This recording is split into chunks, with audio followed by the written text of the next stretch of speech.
And I will trust that you have noticed the various chairs that are right here behind me, and you've opened up the bulletin, and you've looked at the insert, and you've probably figured out pretty much where we're headed this morning. Family boot camp, so many weeks of training here, and this week the exercise acknowledges the fact every family, every single individual moves at the Lord's pace and the Lord's will through these various seasons of life, if you will, spring, summer, fall, and winter. And this morning we will be following David, Old Testament hero David. We're going to follow his journey through these chairs. And I've asked various men in the congregation to actually physically come up here and fill the seat, fill the chair as David ages. So I'm going to ask Ian if he would come first. Ian Travis represents David in his youngest years. I'm not going to be addressing these guys. I'm not asking them any questions. I'm trusting they're not making faces while they're behind me. But they are going to serve as living reminders as David ages this morning and goes through the seasons of life. So we're in spring. New birth. You first meet David. Sometimes I might point out. Here's David as a shepherd boy. He is the youngest of 8 sons. And if you turn in your Old Testament to 1 Samuel 16, and we'll reference these accounts throughout the message. It's page 278. And the Old Testament prophet Samuel is sent to anoint one of Jesse's sons to be the next king of Israel. And all the older sons are gathered in the house. They leave the little one out in the field because it can't possibly be him. He's too young. And if you know the account, all the sons file through, and the Lord says, it's not him, it's not him, it's not him. And then finally they say, well, you got to go get David. And young though he is chosen and anointed as God's next king. And probably David's most famous encounter as a youth is that defeat of Goliath on the field of battle. You got this 9-foot-tall Philistine warrior and this little kid, we think. Goliath says David is only a boy. In his eyes, he's a boy. And maybe because some of those pictures, he put up those pictures of, he looks like he's wee little. And that song that we sing, I like the song. Only a boy named David, only a little swing. Only a boy named David, but he could pray and sing. Only a boy named David, only a rippling brook. Only a boy named David, 5 little stones. And the song. One little stone went in the sling, the sling went round, round, round, round, round. And the giant comes tumbling down. And you get in your mind, a picture like this, you think, well, he's probably 5 or 6. And I don't have anything against the song or teaching it to little kids. But in reality, David has already killed a lion and a bear while he's out protecting sheep. He's probably really 15, 16, 17 years old when he's defeating Goliath. That's still a great feat. It is an act of God. Divine intervention. Early on in his life, in the spring of his life, David's in boot camp. So what are the lessons for the young people in our group, the young troops in our lives? You got an example here, and for sake of simplicity, I'm going about 20 years. 20 years and under, and then we'll go 20 to 40, 40 to 60, etc. So if you are, or if you have kids 20 or under in your platoon, what are the lessons for them? And the number one lesson for the youngers is obey your parents. Now David might be 15, 16, 17. He obeys his father. He goes to the battlefield because his dad said it. His dad said, go check on your brothers, take these provisions, bring me a report, and he listens to his dad. We'll put up Ephesians 6, 1 to 4. Children, obey your parents in the Lord, for this is right. Honor your father and mother. This is the first commandment with a promise, that it may go well with you, and that you may live long in the land. That's the way it's designed to be. What if the verse said, parents, obey your children? And you might initially think, that's good. But that puts an awful huge burden on a child to be responsible and make decisions that you don't have the experience or the knowledge to make. In the Old Testament, it's this way. In Deuteronomy 5:16, honor your father and your mother, as the Lord your God has commanded you, so that you may live long and that it may go well with you in the land the Lord your God is giving you. Obeying your parents. Exercise number 2. This is a good time to establish godly habits. You're never too young, it's never too early to get in the habit of Bible reading, prayer. When we start the story in September, remember the books, we'll be ordering the books. There are copies for teen readers and elementary readers and early readers and even beginner's Bibles. And there's all these opportunities for all of us to be reading the text. There's no minimum age for praying to God. This prophet Samuel was 3, probably he's a little kid, when he goes to the king to work and serve full time. Now, you might have to wait until you're 18 to enlist in the national military. God will equip. God uses kids now. This is 1 Timothy chapter 4, verse 12. Don't let anyone look down on you because you're young, but set an example for the believers in speech, in life, in love, in faith, and in purity. And the last lesson for the young church, this is a time to explore, test, experience, figure out what God's leading is for your life. That's what you want to uncover. So I would say go out there, and I was trying to see if David was a kid in today's school. He would be in 4-H, because he has sheep. He would be in the band, because he plays a harp. He would challenge Abigail for power of the pen, because he can write psalms. And he's got a cannon for an arm, obviously with the sling and the stone. Try the different things. Try the adventures, the sports, the experiences. Be a witness for Jesus on the team, in the classroom, at the fair. There's no minimum age for making a difference in God's army. So I appreciate Ian's willingness. I'm going to age David a little bit and ask Derek to come to the front, and we'll switch to the next chair. And now we're going with the 20 to 40-year-olds, so you can head back. David will age some. And you might notice this chair, before Derek actually sits in, this is not our nicest chair. Okay, this is kind of a beat up. It's by design. That's a chair that could be out in the field. It's a chair that could be used by a soldier. It's a chair that's traveled and moved from place to place. And if you follow the headings in your Bible, NIV or similar, David ascends rapidly through the military ranks, and the current king, Saul, is very jealous of him from the get-go, and Saul makes David a commander in 1 Samuel 18:13, sends him out in a campaign. He's probably hoping the kid gets killed, truth be told. He wants to eliminate him, but David's fame and his power just continues to grow. And David matures into a godly warrior, a great champion. And 2 Samuel chapter 5, verse 4 tells us that David is 30 years old when he becomes king. 30. 7 to 10 more years of battle, and he has solidified the kingdom.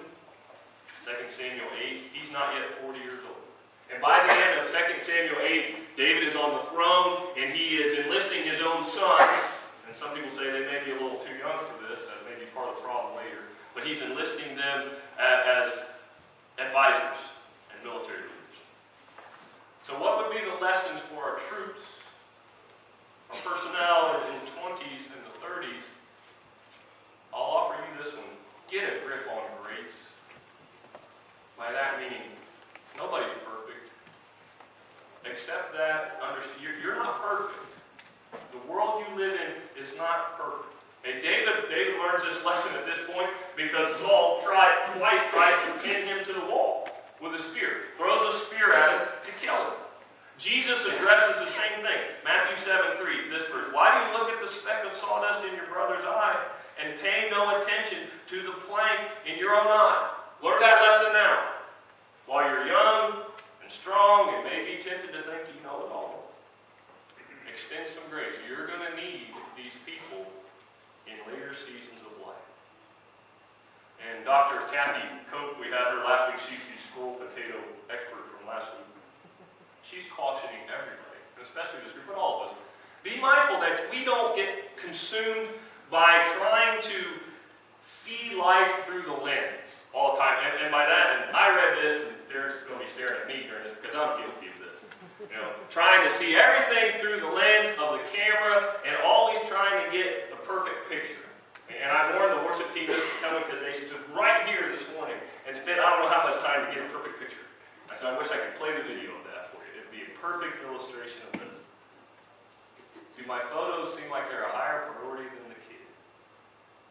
Do the kids feel like they're like on stage and we're the audience? Am I connecting, or am I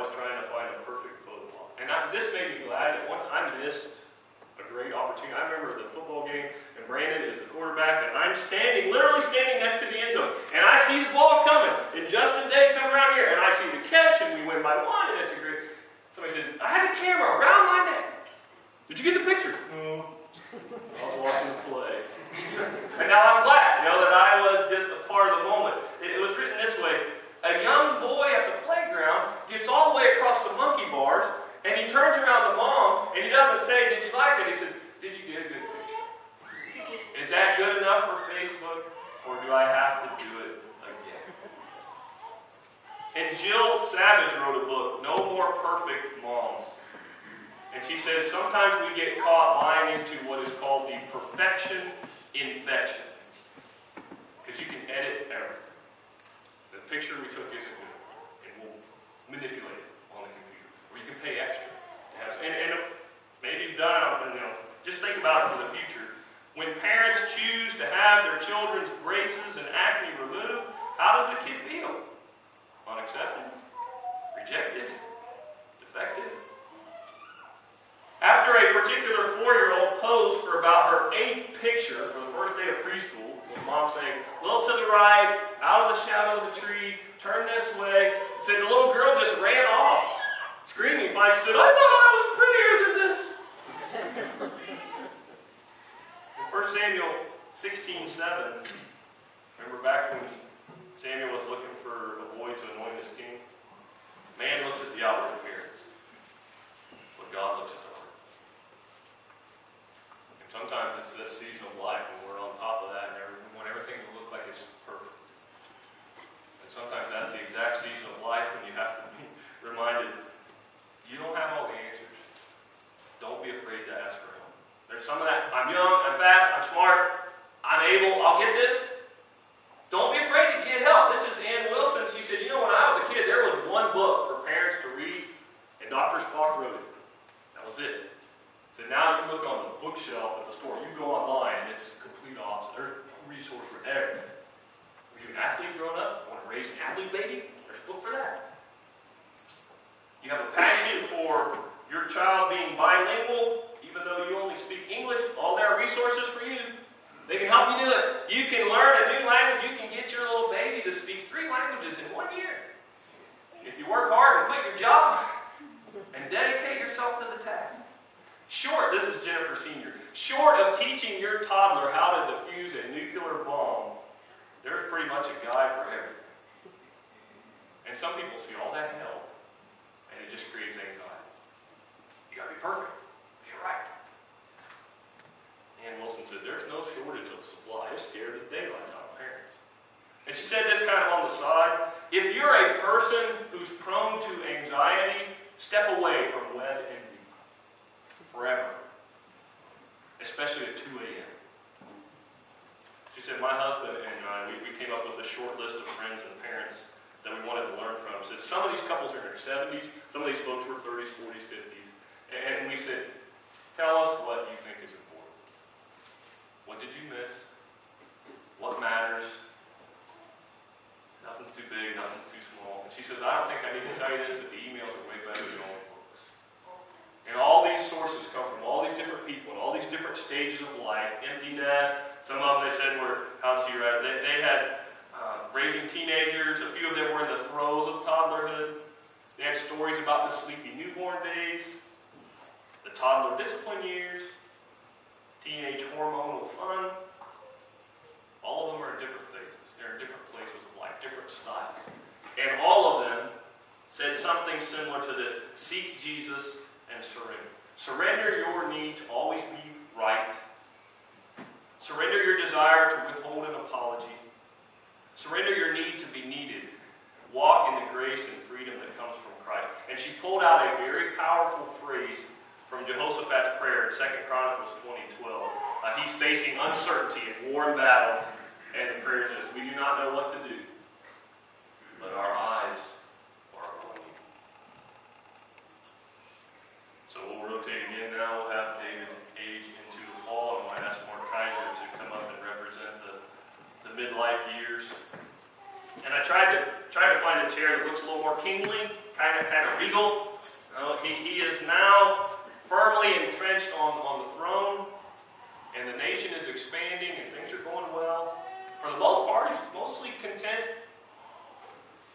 maybe a bit comfortable. And that might be part of the problem with the fall. And one of the biggest struggles that David has seems to be the inability to discipline his sons. And I'm not talking about just forgetting to take out the royal trash. It's far more than that. In 2 Samuel 13, I'm not going to read all of the ugly details. You have one son raping his own half-sister and her full-blooded brother, then killing his half-brother in revenge. David is on record as being furious about it, but it doesn't say he ever did anything. And I suppose it might be possible that David feels like he can't say anything because he's not in a position to point fingers. If you go backwards 2 chapters, he has the same thing. David and Bathsheba and a very similar ugly cycle of illicit sex and murder. And what are the lessons for our families? Mark's probably starting to squirm a little bit. Why not get this chair? Get me out of here. I don't want to sit up here now. I thought you said fall was your favorite. As a temperate season, I love fall. And everything that comes with fall. And I think that's part of it. It's a time for the harvest and in-gathering and the Thanksgiving and the kind of put everything together, and winter's coming and batten down and kind of being here. It's easy to get content. In the fall of life, complacency kills. How many families in the 40s and the 50s, there's potential. It's not true, but there's potential at that point. You might be getting close to the top of your game. You've made whatever climb up the corporate ladder, and you are where you're going to be. And the kids are grown for the most part. You start looking out the window, you start discussing maybe you want to go here, or travel, or invest in a hobby, or what have you, and it's easy to get comfortable. Maybe David would have never had any of the trouble with Bathsheba if he just stayed in game. The text says in the spring when the kings go off to war, David stays home. And he's kind of sitting around the palace. He's looking out the window and going, oh, who's that in that bathtub? And the whole thing unravels. Don't assume you're at the top of the hill in all the aspects. The guy that's up on the peak, standing there thumping his chest, is the easiest one for Satan to push off. Stay grounded, stay humble, stay on the knees, vigilant, prayer. Maybe the kids are growing and all, but you want to stay connected, not entangled. There's a balance, but stay connected. The relationship has matured, but they probably still will need some input. And maybe you've stumbled. Maybe you've come to this third chair and say, well, we've had an issue, or worse. Seems like the wheels just fell off. And this was illustrated for me Thursday. I'm in the middle of 9 holes of golf. Hole number 5, right down the middle of the fairway. I have this little cart that I pull behind me. It has 2 wheels. The wheel just fell off. In the middle of the fairway. Just dumped over. And I looked at it, and it had just come unscrewed. Put it all back together. Went on, but I had not maintained it properly. And the wheels just came off, literally. And maybe you feel like the wheels are falling off the platoon. It's never too late to repent. David falls in a painful way. There's great consequences. But he gets back up. And Locke writes about David says, the general trend of his life is spiritual. 1 Samuel 13:14. He is a man after God's own heart. 1 Kings 15:5. For David had done what was right in the eyes of the Lord, and had not failed to keep any of the Lord's commands all the days of his life, except in the case of Uriah the Hittite with Bathsheba, his wife. And he's confronted by Nathan. You're the man. You're guilty. And when he's confronted, his confession, it's not a cold, formal acknowledgement. Plug in Tom Brady or something there. It's a true, heartfelt, humbling of himself. It's a deep cry for pardon from God. Restoration to favor. You read Psalm 32, Psalm 51, you will read and feel David's heart being poured out for remorse. It said even if the quote-unquote general trend of your life has not been spiritual, even to this chair, there's still time. If any man be in Christ, if any woman be in Christ, new creation. So we're going to come now to the winter. I appreciate Mark, and I'm going to ask Stan Bean if he would come and fill the last chair for us, the later days. 2 Samuel 5:4 says this, David was 30 years old when he became king, and he reigned 40 years. You can do that math. David reigned, and he reigned well until he was 70. And then things changed rapidly. So what might be the lessons for us in the later days, in the winter?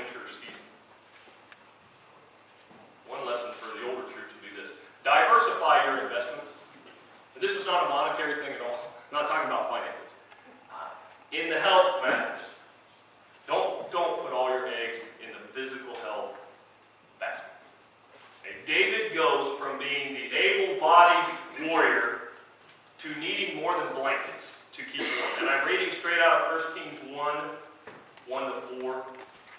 1 Kings, the first chapter, first verse.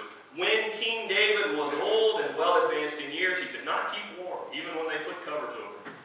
So his servant said to him, let us look for a young virgin to attend the king and take care of him. She can lie beside him so that our Lord the king may keep warm. They searched throughout Israel for a beautiful girl and found Abishag, a Shunammite, and brought her to the king. The girl was very beautiful. She took care of the king and waited on him. But the king had no intimate relations with her. The text addresses the obvious very quickly. There's nothing immoral. It's not illicit. It's not improper. It's the way they did things. She's an electric blanket before this time. And the point for that is this. Here's this king, this rugged, handsome, warrior, bear, lion, giant, slaying machine. This great king who did so much for so long, even David aged. He got cold, he got old, and in the winter of his life he had trouble keeping warm. And this happens. Now I am all for diet and exercise and good physical health and keep running and visit the doctor and do all those things that we can do faithfully. But by and large, the daily obituaries in the newspaper will stand as a testament to the truth of the Bible. This is Psalm 90 and 10. The length of our days is 70 years, or 80 if we have it straight. I was reading, 3,000 years ago? Yeah, there's some people that are more, and some that are less. And I could ask for a show of hands if you're 60 or 70 or 80 more. How long has it been since the last comment that had to do with some portion of your body, some part that's breaking down? It's going to happen. And maybe sometimes the people who sit in the last chair want to address the guys who have come before, and they want to say, hey, you do everything you can physically. Do the diet, the exercise, and all that. Yes. But please put the same amount of effort into your other health. Emotional health. Mental health. Especially your spiritual health. I could have any number of volunteers sit there at the end. And every one of them would say, hear me, spiritual strength will outlast physical fitness every time. And this might be one that we turn right back around. You know, the tennis match with the ball that goes back and forth from Stan to Ian. You know, Stan tells Ian, you keep studying. Ian hits it back and says, and you don't quit. Don't stop. David goes from throne to grave, if not immediately, pretty rapidly. He may be 70 years old and cold, but he's still king. And he's good at it. There's one thing Madeline Soto did wish for on her 100th birthday: retirement. Despite becoming a centenarian on October 16th, the 100-year-old Brooklyn woman still works as a teacher at St. Ephraim School. She instructs middle school students towards math competitions. She was asked about retiring after 6 decades. She told WPIX, that's a bad word, I don't want to hear that word. She says, some people like what they do. I have a passion for what I do. And when you have a passion, you never give up. So I would challenge the younger students in the platoon to keep after the oldest soldiers and say, don't give up. Don't quit. Okay, you may not be getting down on the floor and playing duck, duck, goose and run around with us like you used to. We'll give you that. And you may not be real comfortable with these devices, and the smartphone may outwit you. But that's okay. And we're not concerned about that. You do what you can do. You instruct, you pray, you read, you challenge, you remind us. Don't stop just because some of your joints have stopped cooperating. And the last thing you can do in that chair, level the path for those who are coming behind you. King David desperately wants to build a temple for the Lord. He wants to leave that legacy. But God tells him, 1 Chronicles 22, God says, you're not you. That's not your job. You're a man of warfare. You're a man of bloodshed. That's not for you. That will be for your son, a man of peace and wisdom who comes after you. He'll do that work for me. And how does David respond? Does he sulk and sit and pout? No. He makes every preparation he can. He gathers the materials. He gets things organized. He has everything prepared. So this morning, maybe you're old. Maybe you're cold. Maybe some parts don't work like they used to. What can you do? What can you do today to level the path for the family behind you? What preparations do you need to make? What warnings do you need to sound? Put the life experience that you've collected to use. Pave the way. This is David speaking to that son Solomon in 1 Kings 2. When the time drew near for David to die, he gave a charge to Solomon his son. I am about to go the way of all the earth, he said. So be strong, show yourself a man, and observe what the Lord your God requires. Walk in his ways, keep his decrees and commands, his laws and requirements, as written in the law of Moses, so that you may prosper in all you do and wherever you go. And David moves one more chair from the earthly to the eternal. And so shall we. What chair am I residing in this morning? How is God working in my life? This is Acts 13:36. For when David had served God's purpose in his own generation, he fell asleep. He died. He went to heaven. Whatever generation, whatever one of these four chairs you would be sitting in this morning, can the same be said of us? Let's close with a word of prayer. Heavenly Father, we are again thankful. We're grateful for your willingness to walk with us hand in hand, side by side. You lead, you support, you surround us in each season of life. You can speak through us and work through us, no matter our age, our ability, our intellect, our income, our health. Father, we pray that we would be amongst those who would serve diligently, sacrificially, that we would challenge and encourage those in the platoon around us to contribute as they can to the Lord's army. We pray that we will be challenged to give all that we have to you today and tomorrow and the days to come. It's in Jesus Christ's name we pray. Amen. And we do want to encourage you. Perhaps you have not made that initial decision. Maybe you've already given your life to the Lord and been immersed as a Christian, but you want to come and serve and worship and study with us as a member here. We invite you, if you have that decision, to come